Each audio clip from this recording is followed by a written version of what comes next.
नमस्कार बच्चों। आज हम शुरू कर रहे हैं पाठ संख्या 11 है, जब सिनेमा ने बोलना सीखा। पाठ की साहित्यिक विधा है निबंध, अर्थात यह निबंध है और निबंधकार हैं अर्थात इसके लेखक हैं प्रदीप तिवारी। यह पाठ हमारे सिनेमा जगत के लिए, हमारे मनोरंजन जगत के लिए बहुत ही महत्वपूर्ण है। आपको पता होगा कि वर्षों पहले जो फिल्में बनती थी वो गूंगी होती थी। उनमें एक्टिंग तो दिखाई देती थी, चलते फिरते लोग तो दिखाई देते थे, लेकिन उनकी आवाज़ हमें सुनाई नहीं देती थी। इसके बाद धीरे धीरे सिनेमा ने विकास किया, तकनीक विकसित हुई, नई नई टेक्नोलॉजी आनी शुरू हुई और आज हम उस दौर से लेकर आज इस नए दौर में नए तकनीक वाली फिल्मों को आज हम देखते हैं। यह जो नई नई फिल्में हम देख रहे हैं, पहले से अब तक इनमें बदलाव आए हैं। वो किस रूप में आए हैं, शुरू में जो फिल्में बनती थी वो किस आधार पर बनती थी, किस प्रकार उसमें जो चरित्र होते थे वो काम करते थे, सारी की सारी बातें इस पाठ से हमें सीखने को मिलेगी। बहुत कुछ रोचक जानकारियां हमारे लिए इस पाठ में सुरक्षित रखी हुई हैं। तो हम शुरू करते हैं, जब सिनेमा ने बोलना सीखा। वे सभी सजीव हैं, सांस ले रहे हैं, 100% बोल रहे हैं। 78 मुर्दा इंसान जिंदा हो गए, उनको बोलते बातें करते देखो। देश की पहली सवाक, वाक होती है वाणी, स होती है साथ में, जिसमें वाणी साथ में अर्थात जिसमें हमें बोलती हुई आवाज सुनाई देती है। देश की पहली सवाक बोलती फिल्म आलम आरा के पोस्टरों पर विज्ञापन की ये पंक्तियां लिखी हुई थीं। अर्थात इस पाठ के अनुसार जो आलम आरा हिंदी फिल्म है वह हिंदी सिनेमा जगत की पहली बोलने वाली फिल्म है। इससे पहले जो फिल्में बनती थी वह गूंगी होती थी, उनमें वाणी नहीं होती थी, वो अवाक होती थी, सवाक वो नहीं होती थी। जब पहली ये फिल्म बनी आलम आरा, इससे पहले सभी फिल्म गूंगी होती थी, तो लोगों को यकीन ही नहीं हुआ कि लोग इस चलचित्र में, फिल्म में बोल भी सकते हैं, क्योंकि उन्होंने अब तक ऐसा देखा ही नहीं था। उनको लगा जैसे कोई ये जादू हुआ हो, ऐसा उनको महसूस होने वाला था। इसलिए फिल्म के निर्माता निर्देशक थे जो, उन्होंने जो इसका पोस्टर बनवाया था विज्ञापन के एडवर्टाइज के लिए, उसमें ये सारी बातें लिखी हुई थी कि इस फिल्म में 78 इंसान हैं जो पहले मुर्दे के समान हुआ करते थे सभी फिल्मों में, अर्थात वो बोल नहीं पाते थे। आज वो बोलते हुए आप इस फिल्म में देख सकते हैं। वे सभी सजीव हैं, जीते जागते हैं, वो सांस भी ले रहे हैं और 100% वो बोल भी रहे हैं। आप उनको बोलते हुए बातें करते हुए देखो, अर्थात आप आलम आरा फिल्म को देखने के लिए आ जाइए। इस प्रकार की एडवर्टाइज उस समय की गई थी। 14 मार्च 1931 की वह ऐतिहासिक तारीख भारतीय सिनेमा में बड़े बदलाव का दिन था। अर्थात यह फिल्म रिलीज कब हुई थी? 14 मार्च 1931 को हुई थी। इससे पहले जो फिल्में होती थी वह गूंगी होती थी। यह पहली भारत की बोलती हुई फिल्म थी, जिसने इतिहास में एक नया मुकाम हासिल कर लिया था। इसी दिन पहली बार भारत के सिनेमा ने बोलना सीखा था। हालांकि वह दौर ऐसा था जब मूक सिनेमा लोकप्रियता के शिखर पर था, ऊंचाई पर था। अर्थात यह वह जमाना था, 1931 के आसपास की बात हो रही है, जब गूंगी फिल्में देखना लोग खूब पसंद करते थे। वैसी फिल्में बहुत अधिक लोकप्रिय थी, अपने ऊंचाई को वो छू रही थी। पहली बोलती फिल्म जिस साल प्रदर्शित हुई, उसी साल कई मूक फिल्में भी विभिन्न भाषाओं में बनी। अर्थात यह नहीं है कि 1931 में सभी फिल्में हैं वो बोलने वाली ही शुरू हो गई थी। उस साल अनेक फिल्में और भी बनी थी जिनमें आवाज नहीं थी जो अलग अलग भाषाओं में रिलीज हुई थी। मगर बोलती फिल्मों का नया दौर शुरू हो गया था, लेखक कहते हैं। लेकिन इस फिल्म ने इतिहास को बदल दिया था, एक नए समय का उद्घाटन इसने कर दिया था। अर्थात बोलती फिल्मों का समय अवश्य ही शुरू हो गया था। 1931 थे। पहली बार पहली बोलती फिल्म आलम आरा बनाने वाले फिल्मकार थे अर्देशिर एम ईरानी। इसको फिल्म बनाने वाले कौन थे? अर्देशिर एम ईरानी थे, जिन्होंने इस फिल्म को बनाया। अर्देशिर ने 1929 में हॉलीवुड की एक बोलती फिल्म शो बोट देखी और उनके मन में बोलती फिल्म बनाने की इच्छा जगी। अर्थात फिल्म रिलीज होने से लगभग 2 साल पहले अर्देशिर एम ईरानी ने एक हॉलीवुड की अर्थात एक विदेशी मूवी को देखा। उसका नाम था शो बोट। यह फिल्म बोलती फिल्म थी, क्योंकि जो हॉलीवुड है वो हमारे से एडवांस है, उनकी तकनीक हमारे से एडवांस मानी जाती है। तो उन्होंने बोलती फिल्मों को हमसे पहले ही बनाना शुरू कर दिया था। इस फिल्म को देखकर अर्देशिर एम ईरानी के मन में एक बात उठी कि क्या हम ऐसी फिल्में नहीं बना सकते जिसमें पात्र हैं, हीरो है, हीरोइन है, वो बोलते हुए लोगों को दिखाई दे। तो उनके मन में यह इच्छा जाग गई। पारसी रंगमंच के एक लोकप्रिय नाटक को आधार बनाकर उन्होंने इस फिल्म की पटकथा बनाई। पटकथा क्या होती है? जिसको हम कहते हैं उसकी कहानी, उसकी मेन स्टोरी जो होती है वह बनाई उन्होंने। अर्थात जो पारसी रंगमंच था वहां पर कोई एक नाटक किया गया था, प्ले किया गया था। उस प्ले को आधार बनाकर उन्होंने इस फिल्म की स्टोरी लिख डाली जी। इस नाटक के कई गाने ज्यों के त्यों फिल्म में ले लिए गए। आपको पता होगा कि फिल्मों के आने से पहले मनोरंजन का साधन रंगमंच हुआ करता था। जैसे आप अपने विद्यालय में प्ले करते हैं, नाटक करते हैं, एक्टिंग करते हैं, वैसे ही पहले बड़े बड़े स्टेज हुआ करते थे। लोग पैसे देकर उन नाटकों को देखा करते थे।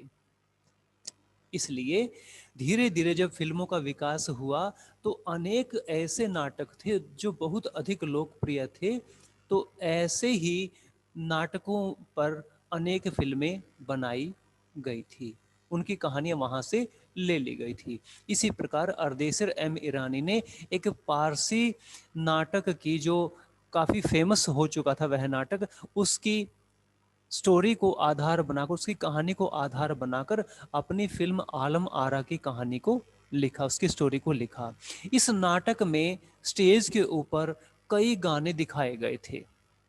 इन गानों को भी इस फिल्म में ज्यों का त्यों ले लिया गया। एक इंटरव्यू में अर्देशिर ने उस वक्त कहा था, हमारे पास कोई संवाद लेखक नहीं था, गीतकार नहीं था, संगीतकार नहीं था। फिल्म के रिलीज होने के बाद लंबे समय के बाद जब अर्देशिर एम ईरानी का इंटरव्यू लिया गया तो वो अपनी समस्याओं को बताते हैं, क्योंकि जब भी हम कोई नया काम शुरू करते हैं उस काम में हमें अनेक समस्याएं आती हैं। ऐसा ही इस फिल्म के साथ भी हुआ था। तो अर्देशिर जी क्या कहते हैं कि जब हमने इस फिल्म पर काम करना शुरू किया था तो कोई भी संवाद लेखक नहीं था, अर्थात डायलॉग लिखने वाला नहीं था। आपको पता होना चाहिए कि पहले फिल्म की कहानी लिखी जाती है, उसके बाद फिर उस कहानी को चित्र रूप में कैसे प्रदर्शित किया जाए, उसमें नायक नायिका किस रूप में काम करेंगे, क्या क्या वो बातचीत करेंगे, अर्थात जो बातचीत थी और जिसको हम डायलॉग कहते हैं, उन्हीं के बारे में बातचीत हो रही है कि उस जमाने में कोई ऐसा होता ही नहीं था जो फिल्मों के डायलॉग लिखता था। गीतकार नहीं था, अर्थात फिल्मों के गीत लिखने वाला भी उस समय आसानी से नहीं मिलता था, और संगीतकार भी उपलब्ध नहीं होते थे जो फिल्मों में संगीत देते थे। इन सब की शुरुआत होनी थी। अर्देशिर ने फिल्म के गानों के लिए स्वयं की धुनें चुनी। उन्होंने क्या किया? खुद की बनाई हुई धुनों का प्रयोग इस फिल्म में उन्होंने किया, क्योंकि वो चाहते थे कि मेरी फिल्म एक विशेष फिल्म हो। ये अर्थात इस फिल्म से एक नए युग की शुरुआत वो करना चाहते थे। आने वाले निर्माता निर्देशकों को या आने वाली पीढ़ियों को वो बहुत कुछ सिखाना चाहते थे। वह ये बताना चाहते थे कि हमारा जो हिंदी सिनेमा जगत है या भारतीय सिनेमा जगत है, वह विदेशियों से कम नहीं है, हम चाहे तो बहुत कुछ कर सकते हैं। फिल्म के संगीत में महज 3 वाद्य वाद्य होते हैं, म्यूजिकल इंस्ट्रूमेंट जिसको आप कहते हैं, प्रयोग किए गए थे। उनमें से कौन कौन से थे वो? एक तो तबला था, एक हारमोनियम था और एक था वायलिन। इन 3 का प्रयोग ही किया गया था। लेकिन आज आप देखते हैं कि जब कोई फिल्म का गीत रिकॉर्डिंग के लिए जाता है, उसमें असंख्य 10 20 30 40 50 इंस्ट्रूमेंट होते हैं जो एक गाने के साथ साथ बजाए जाते हैं, उसमें संगीत में उनको जोड़ा जाता है। लेकिन पहली फिल्म में कितने थे? मात्र 3 ही थे, तबला, हारमोनियम और वायलिन। ये ऐसी बातें हैं जो आपको विशेष रूप से ध्यान रखनी चाहिए। ये जीके के प्रश्न के रूप में आप इनको समझ सकते हैं और कहीं ना कहीं हम विचार कर सकते हैं कि हमारी सामान्य ज्ञान की वृद्धि भी ये करते हैं। कौन बनेगा करोड़पति में ऐसे प्रश्नों को अक्सर पूछ लिया जाता है। हमें ना भी पूछे कोई, तब भी हमें इन बातों को रोचक रूप में जानने का प्रयास करना चाहिए। पहली फिल्म है आलम आरा। उसके जो संगीत दिया गया था उसमें मात्र 3 ही वाद्य यंत्र थे, म्यूजिकल इंस्ट्रूमेंट थे, तबला, हारमोनियम और वायलिन का इस्तेमाल किया गया था जी तब। आलम आरा में संगीतकार या गीतकार में स्वतंत्र रूप से किसी का नाम नहीं डाला गया। अर्थात जैसे आपने देखा कि कोई मूवी हम देखते हैं, उसमें इसमें गीतकार, गीत लिखने वाला कौन है, संगीत देने वाला कौन है, उनके नाम सिनेमा में दिखाए जाते हैं, फिल्म के अंदर दिखाए जाते हैं। फिल्म के शुरू होते समय या खत्म होते समय वो हमें बताया जाता है। हीरो हीरोइन के नाम भी हमें बताए जाते हैं। लेकिन इस फिल्म में ऐसा कुछ था ही नहीं जिसको ये कहा जा सके कि इस फिल्म का संगीतकार ये है, इस फिल्म के गीत इसने लिखे हैं। तो स्वतंत्र रूप से किसी का नाम नहीं दिया गया था। इस फिल्म में पहले पार्श्व गायक बने डब्ल्यू.एम. खान। पार्श्व गायक कौन होता है? जिसको हम कहते हैं प्लेबैक सिंगर। आपने देखा होगा कि फिल्म में जो नायक होता है या नायिका होती है, वो गाना गाते हुए हमें दिखाई देते हैं, लेकिन वास्तव में वो गाना नहीं गाते हैं, वो अपने होठों को फड़फड़ाते हैं, लिपसिंग करते हैं मात्र वो। तो गाना कौन गाता है? वो होते हैं पार्श्व गायक। पार्श्व का मतलब होता है पीछे, गायक होता है गाने वाला, जो पीछे खड़ा होकर गाता है। जैसे आपने लता मंगेशकर जी का नाम सुना है या आपने मोहम्मद रफ़ी का नाम सुना है।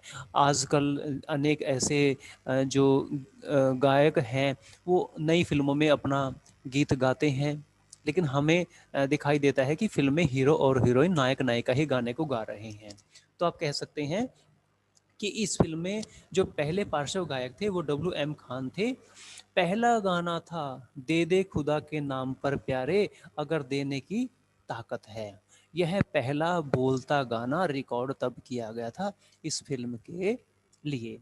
तो हम कह सकते हैं कि सिनेमा जगत के पहले जो पार्श्व गायक हैं वो डब्ल्यू.एम. खान रहे होंगे। आगे शुरू करते हैं। आगे लेखक बताते हैं और रोचक जानकारी जोड़ते हुए हमें कहते हैं, समझाना चाहते हैं हमें कि हम सिनेमा जगत में जो अपना प्रवेश करते हैं, फिल्मों को देखते हैं, पहले के ज़माने में ऐसा बहुत कुछ नहीं होता था, वो सुविधाएं नहीं होती थी। हर काम एक नए तरीके से शुरू करना था, एक युग की शुरुआत करनी थी, नई नई तकनीकों की शुरुआत करनी थी। तब आलम आरा का संगीत उस समय डिस्क फॉर्म में रिकॉर्ड नहीं किया जा सका। फिल्म की शूटिंग शुरू हुई तो साउंड के कारण ही इसकी शूटिंग रात में करनी पड़ती थी। मतलब आप समझ गए होंगे, जैसे हम कोई गाना सुनते हैं तो हमें वो सीडी में या अन्य जो इंस्ट्रूमेंट होते हैं या जो तकनीक होती है उनके माध्यम से हमें अपने पास सुरक्षित वो मिल जाता है, रिकॉर्ड रूप में वो मिल जाता है। लेकिन आपको पता है कि पहले वो तकनीक नहीं थी। मुश्किल ये भी थी कि जैसे पहले जो फ़िल्में होती थी वो गूंगी होती थी। चाहे पास में खड़ा हुआ कोई कुत्ता भौंक रहा है या कोई तांगा चलाने वाला जा रहा है या कोई गाड़ी है वो हॉर्न बजाती हुई निकल गई है, तो वो तो फ़िल्म में दिखाई देता ही नहीं था क्योंकि वो फ़िल्में तो गूंगी होती थी।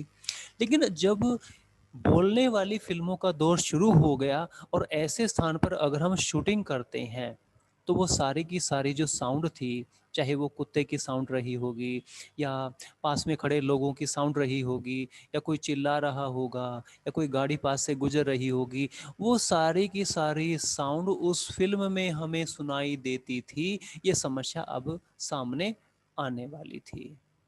इसलिए उन्होंने क्या किया, एक नई खोज और कर डाली कि अब शूटिंग दिन के समय नहीं करेंगे, क्योंकि दिन में लोग ज़्यादा होते हैं, भीड़ भाड़ होती है, पशु आते जाते रहते हैं, चिल्लाते रहते हैं। इसलिए शूटिंग को रात में करने का निर्णय ले लिया और इस फिल्म की शूटिंग रात को ही की गई थी।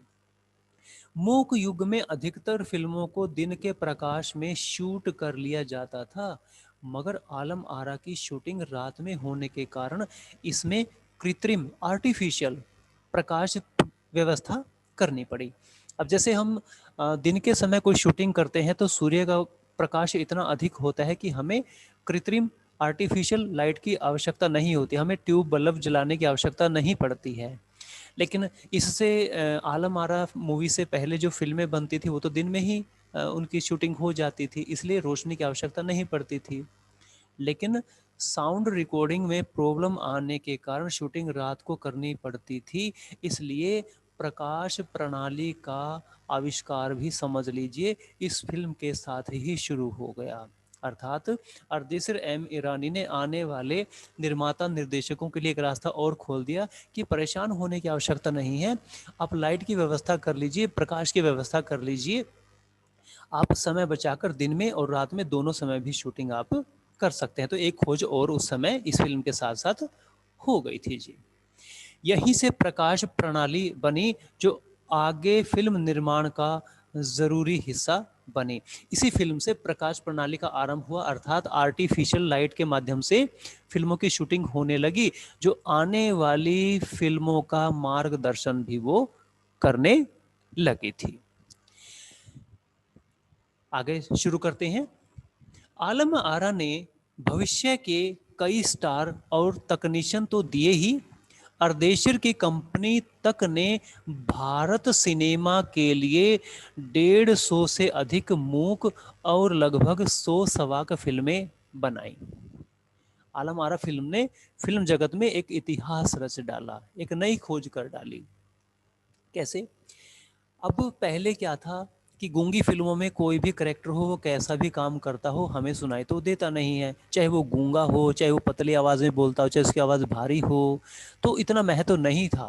लेकिन अब बोलने वाले कलाकारों की ही ज़रूरत थी, इसलिए इस फिल्म के बाद नए नए फिल्म हीरो हीरोइन का जन्म हुआ, अर्थात उनको महत्व दिया जाने लगा, उनकी इम्पोर्टेंस बढ़ गई थी।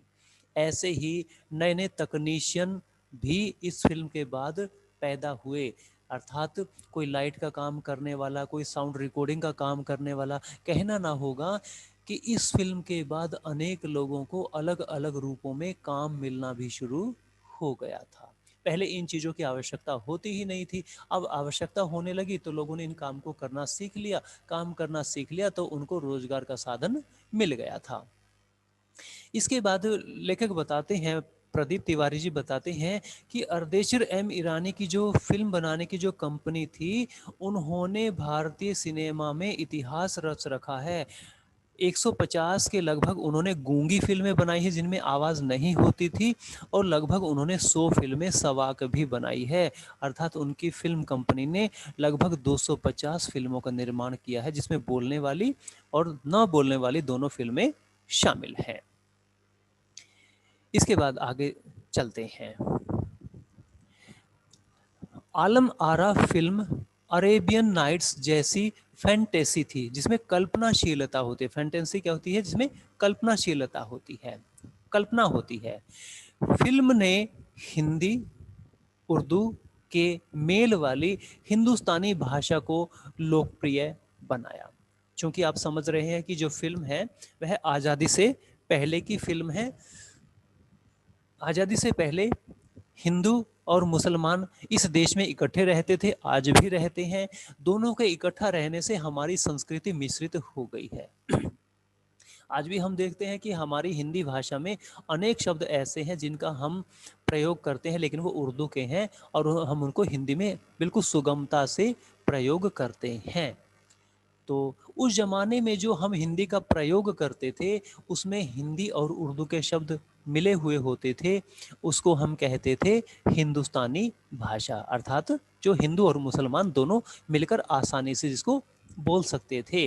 तो इस फ़िल्म में इसी भाषा का प्रयोग किया गया, क्योंकि हमारे देश में हिंदू और मुसलमान दोनों ही समान रूप से रहते थे, दोनों ही फ़िल्मों को देखना पसंद करते थे, इसलिए हिंदुस्तानी भाषा का प्रयोग इसमें किया गया और हिंदुस्तानी भाषा लोकप्रिय भी हो गई। अर्थात आने वाली फ़िल्मों में हिंदुस्तानी भाषा का प्रयोग बहुत अधिक मात्रा में होने लगा।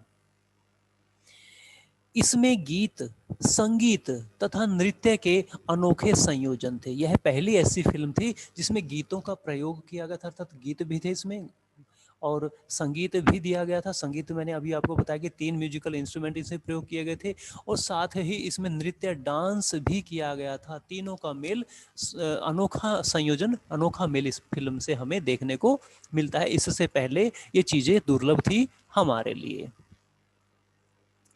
फ़िल्म की नायिका जुबैदा थी। पहली बोलने वाली फ़िल्म कौन-सी है? आलम आरा, और उसकी जो हीरोइन है उसका नाम क्या है? जुबैदा।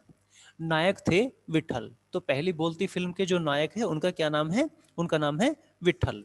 तो जुबैदा और विट्ठल पहली बोलती फ़िल्म के नायक स्वीकार किए जा सकते हैं। वे उस दौर के सर्वाधिक पारिश्रमिक पाने वाले स्टार थे।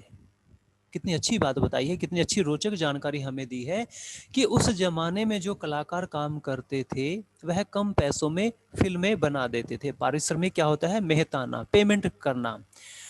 अर्थात जुबैदा जो नायिका थी, विट्ठल जो नायक थे, उस जमाने के वो सुपरस्टार थे। सबसे अधिक पैसे फिल्में बनाने के लिए वही लिया करते थे।